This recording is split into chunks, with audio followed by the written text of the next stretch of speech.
So hello, good evening. Welcome to Aro Ling Cardiff. And this evening we have Ngakma Nor'dzin teaching us again on the vehicles. This is the last of this series of 3 teachings. And this evening he's talking about the 3 yanas.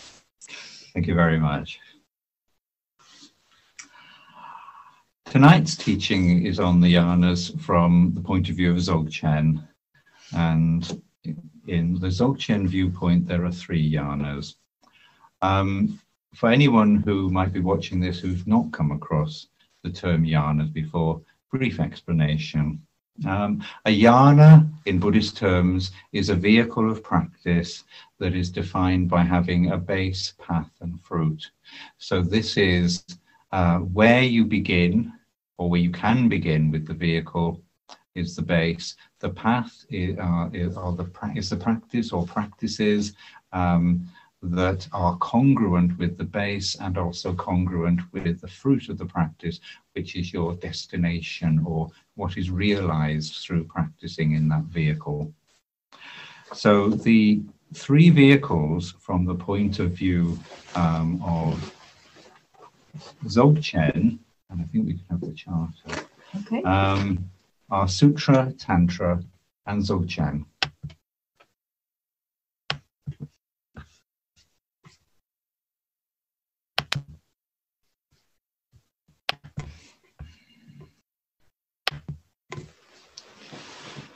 And other formulations of vehicles are sometimes come from history, the history of the development of Buddhism or the history of development of a particular lineage, or from a perspective of personal development, that a person travels through the yanas as an aspect of personal development.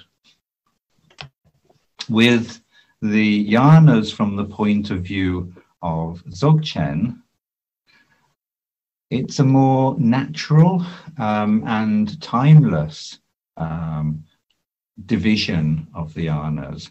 As Sutra, Tantra, and Dzogchen relate to the 3 kayas, or 3 spheres of being, which are Nirmanakaya, Sambhogakaya, and Dharmakaya, or Tulku, Longku, and Chuku. And these are natural in the sense that these express something of how we are and how reality is. So in a sense, you could say not only are the kayas from the point of view of Zogchen natural, but they're also timeless. So form arises out of energy, which arises from emptiness. So form is always arising and dissolving, arising out of emptiness and dissolving back into it. And this is happening all the time. In an everyday view of this could be of something that you want to do. The idea occurs to you. And if you look at where that idea might have arisen from, you can't actually find something. Eventually, however far back you trace it, there's nothing. It came out of emptiness. And so you've entered into this idea, so you're looking at things in terms of energy. And if you're interested enough in this idea, you want to bring it into form. So whether you want to paint a masterpiece or build a brick wall or whatever it might be, it starts from emptiness. It moves through energy and it moves into form. So this is just nature. This is how nature works. And in terms of the 3 spheres of being themselves, when we talk about Tulku, Longku, and Chuku, we're talking about the realized nature of emptiness, energy, and form. We're talking about the lived experience from the point of view of realization and enlightenment. So this is the way that the vehicles are divided from the point of view of Zogchen and how that comes into being. each vehicle has a principle. Each vehicle has a base, path, and fruit. And each vehicle has a Nundro. A Nundro, you'll probably remember, is a set of practices that gets you to the base of a vehicle if you're not already there. So in terms of Sutra, we're starting at in the bottom row of the diagram. In terms of Sutra, the principle is renunciation. Now, the principle is renunciation here because this is when we find ourselves entangled in emotional problems and we renounce the causes of those emotional problems. Now, first of all, that might be that there's an object in the world that we love or we hate, we desire, we want to buy it. And instead of going through with that, we renounce it. We calm everything down. So we renounce the outside world in that sense, if we see the outside world as being the cause of our emotional problems. If we look a little deeper into that, we might see that perhaps it's our own attachment to what's out there that is helping to fuel these emotional problems. So renunciation then becomes a change in view of what's out there in order to be able to not have that attachment or not have that aversion or whatever it is that is stirring us up. We change our view.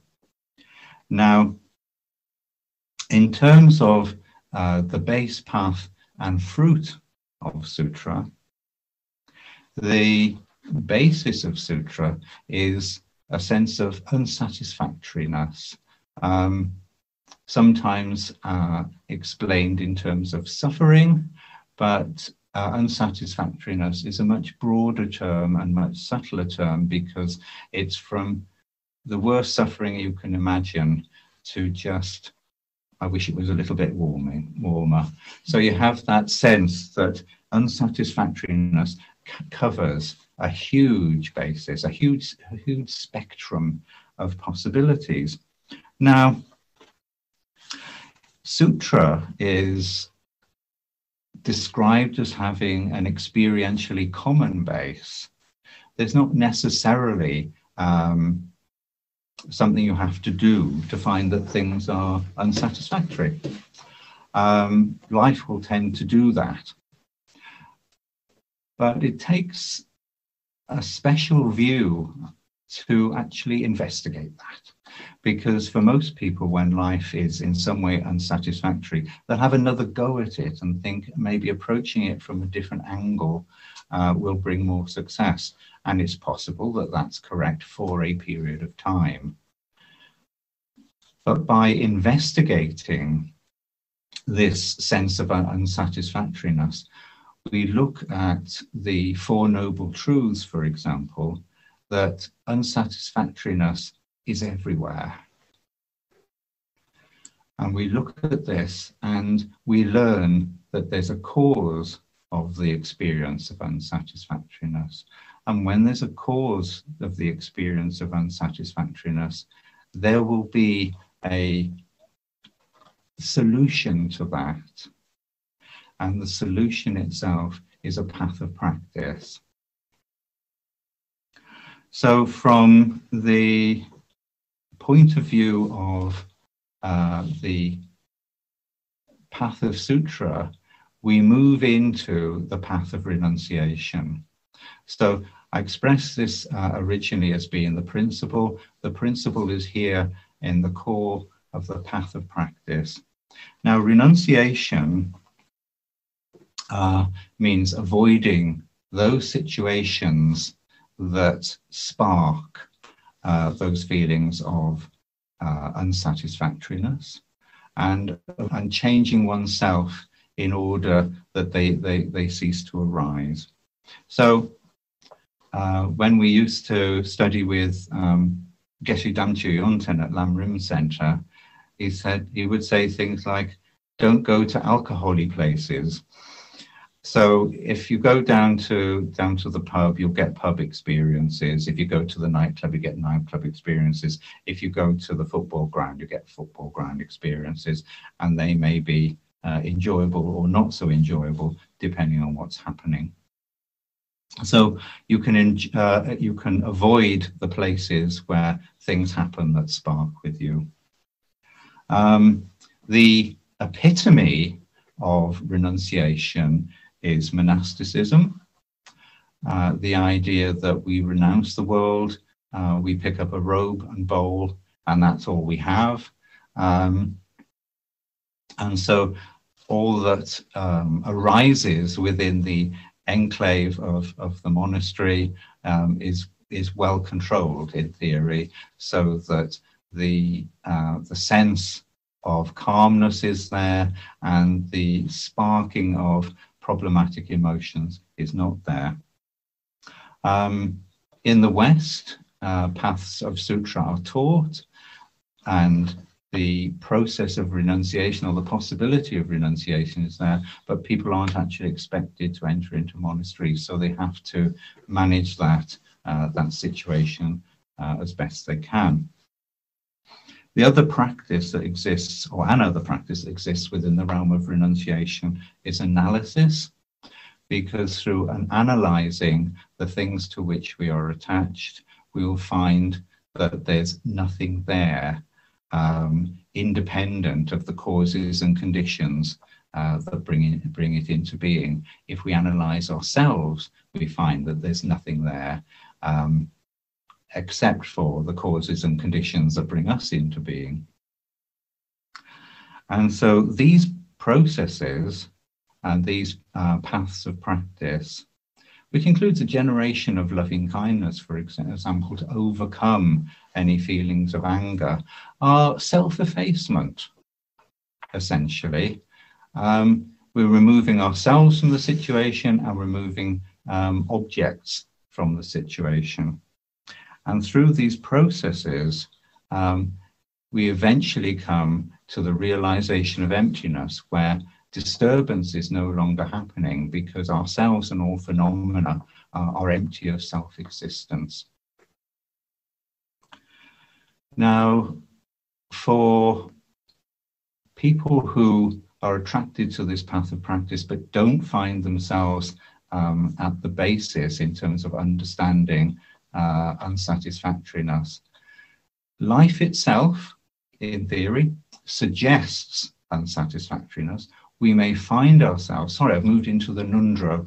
Life itself will suggest that there's problems, and a suspicion will arise that things are not always as they seem to be, because all sorts of things that we do to set ourselves up for success seem to fall apart at some point. And even when we're successful, it doesn't necessarily fulfill what we thought it would. And the ordinary preliminaries here, the ordinary Nundro, would be to look at the four thoughts that turn the mind to practice, which are the preciousness of the human rebirth, the fact that however precious our human rebirth, we are plagued with impermanence and death. Karma, in the sense of how we pattern our perception and how we perceive things through that patterning of perception, and generally the unsatisfactory nature of samsara. Once we have looked at the four thoughts, we are then onto the base of Sutra, and we can practice those sutric practices. From those practices of Sutra, we reach the realization of emptiness, which is the base of Tantra. For anyone who's already at that point, then it's not necessary to go through Sutra to get there. It is the base in itself, so it's a vehicle all to itself. Now, the principle of Tantra is that of transformation.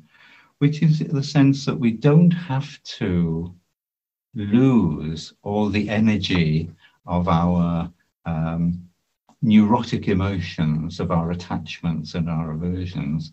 We have to understand that energy for what it is. We have to look at the original source of that energy and transform it into its realized nature. This is why transformation is the principle of tantric practice. So we begin with the realization of emptiness.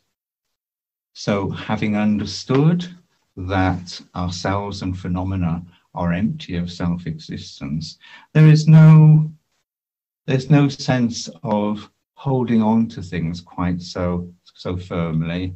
There's a distance, in the sense of there's a sense of humor about our situation, that we can look at our emotional neuroses in a different way. There's more space there for something to happen.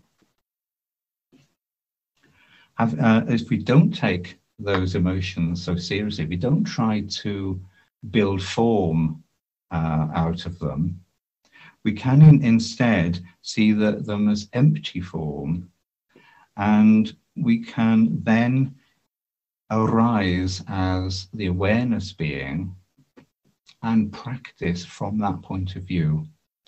So the awareness being, where the Padmasambhava, Yeshit Dzogchen, there's a whole pantheon of possibilities.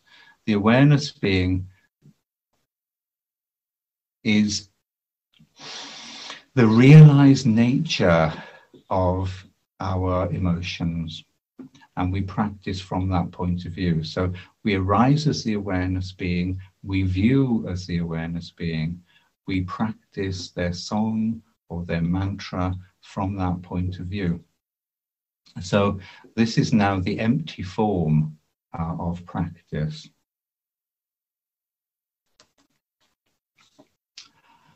Having arisen as an empty form, almost by definition, empty form is non-duality.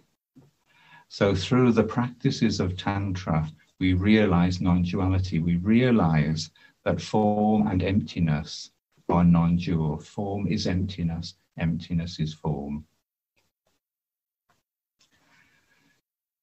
Looking at the Nundro, if we don't find ourselves at the base of Tantra, there are the 4 Nundro practices, which are the practices of prostration and refuge. So with prostrations, you're making 100,000 prostrations in front of an image of the Buddha or Padmasambhava or Yeshit Dzogchen, and reciting the refuge formula. As you can imagine, this is a huge and energetic undertaking. With the practice of mandala offering, you're giving away the entire universe 100,000 times. With the practice of purification, you are practicing mantra in order to receive the light of purification, in order to be completely empty of any sense of impurity. And with the practice of Lama Naljo is Guru Yoga, the union of one's own mind with the mind of the Lama. So through these practices, through these Nundros, we prepare ourselves and reach the base of Tantra, because through the practices of the Nundro, we've let ourselves disappear. You cannot carry out 100,000 prostrations or 100,000 mandala offerings and really retain a sense of, here I am doing this. You just have to let go of all of that. The practice of Lama Naljo is also crucial in terms of tantric practice and also Zogchen practice, because it's only through the Lama that one gains transmission. It's only through the Lama that one can gain realization.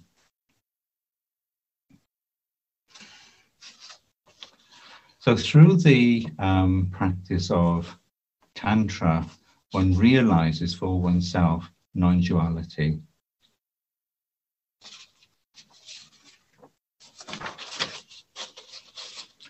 The principle of Zogchen is self-liberation. This needs some explanation. The principle of Zogchen is self-liberation in the sense of whatever arises liberates itself without us having to intervene or interfere in any way. Because the basis of practice is non-duality, whatever arises self-liberates, and the fruit of the practice is also non-duality. Now, in order to come to an understanding of that, if we are not at the basis of Zogchen in order to practice that, then we have the Nundro Practice, which is the Nundro of Zogchen Semde. And we begin by practicing Shine practice, which means remaining uninvolved with the content of mind. You could say remaining uninvolved with thought. So when thought arises, we let it go. And we practice that regularly until we have success in terms of not being disturbed by thought. And when thought arises, we are able to let it go to the point where thought ceases to arise. This is the Aro view, that thought no longer arises for a period of time. And this is called stabilized Shine, where we're able to sit without thought. Now, you can see from this that if we are able to let thought go, we've basically practiced renunciation at this point. So the practice of Shine within the Four Naojo Nundro is equivalent to the practice of Sutra. We're renouncing, we're letting go. When we have some success in terms of Shine practice, we can move on to Latong. In Latong,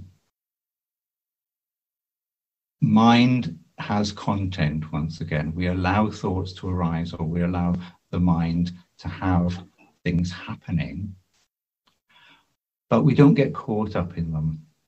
So the thought arises and we are present with the movement of the thought, but we're not caught up in the content of the thought.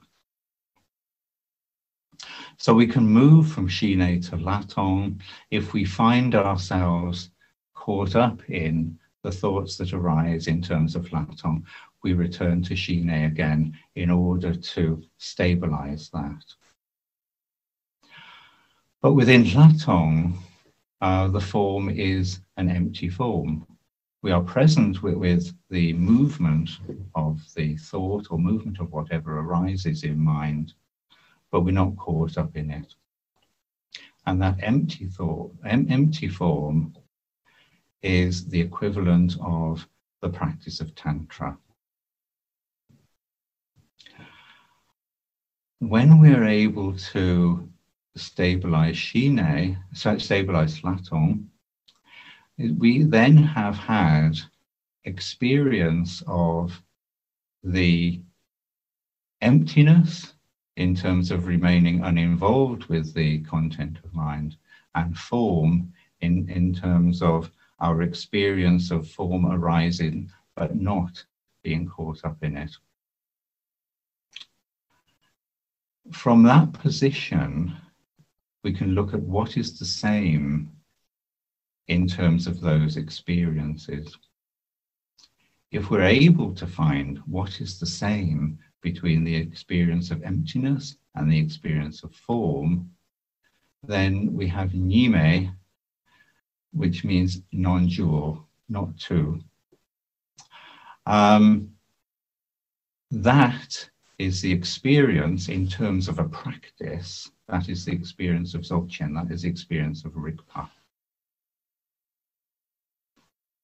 The last step on the Nundro of Zogchen Semde is Lundrup, where we carry that experience of Nyime, we carry the experience of non-duality into daily life. So we move from having that experience in terms of practice to be able to have that experience as our general experience, as the way we are. So this takes us to the base, the path, and the fruit of Zogchen in terms of having a realized experience of non-duality that becomes part of our nature, part of who we are. Take the yes, chart yes, down. yes.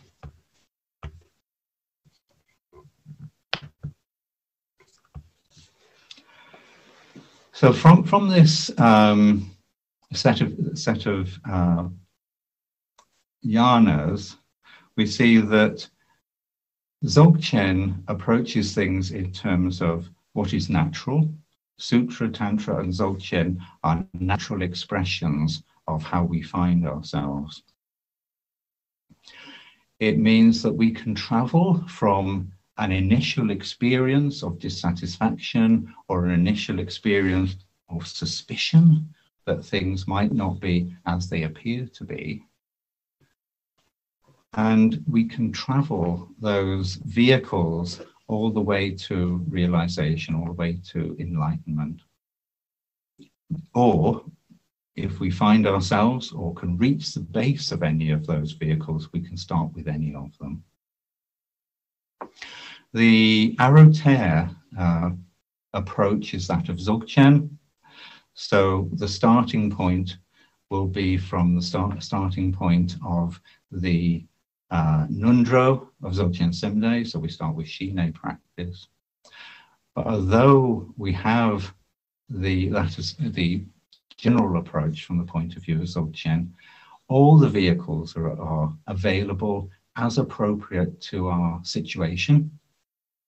So we practice Zogchen Nundro, but with the practices of Tantra in terms of transformation, in terms of awareness being practiced as a support to that. And we may even practice Sutra in terms of renunciation where we feel that is necessary. So that's the complete picture of the vehicles as laid out in terms of Zogchen. I like the way that this three-vehicle approach is non-hierarchic. Yes. That they each have their place, they each have their value. There's no sense of, oh, I've done that one, now I can move on. That it's having the skill to be real about where you are in the moment and enter the path that is appropriate for the moment. I think that's very, very good in terms of how Zogchen sees us and what it makes available. Yeah, I think it's also what makes it timeless, because they're always there, because emptiness, energy, and form are always performing themselves. So paths of practice in terms of emptiness, energy, and form are always going to be there. Yeah. So thank you very much.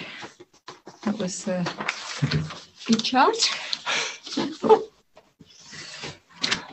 So we haven't said this for a while, but you can always ask questions.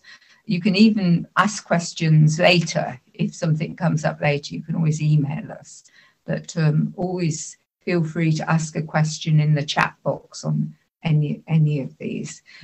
I think the vehicles is quite a difficult topic. I think it was really good to break it down into the 3 talks, because it is quite a lot to get a handle on. That just because the other schools present it in a different way doesn't mean that we're wrong and they're right, or vice versa. It's creative, it's organic. And it depends where you're coming from, who you're talking to, and what your tradition is. It's compassionate activity. There's so much available to everyone, everywhere, in terms of how they find themselves.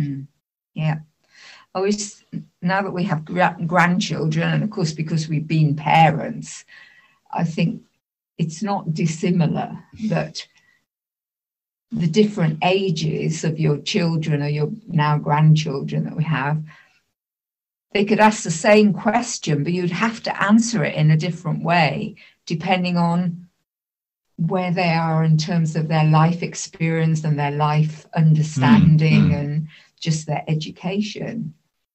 And I think that these vehicles are basically doing that.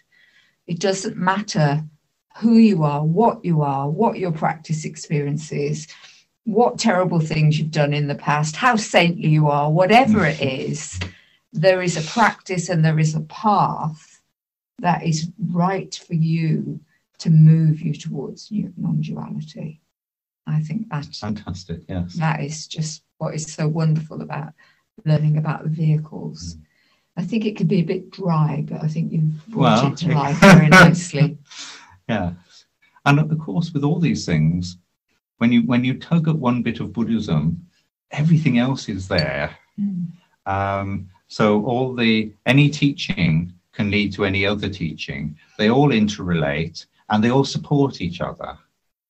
I think it's one of the magnificent things about Buddhism. It's sort of crystalline in that sense. You could start at any point and find yourself at any other point. And I guess in the end, all there is the non-duality of emptiness and form. Everything else is a way of explaining that. That was the famous comment at a teaching being given by Ngakpa Rinpoche, that when one of the audience said, "That's all you ever teach, isn't it? Emptiness and form." And really, that's all there is. That is all there is that can be taught.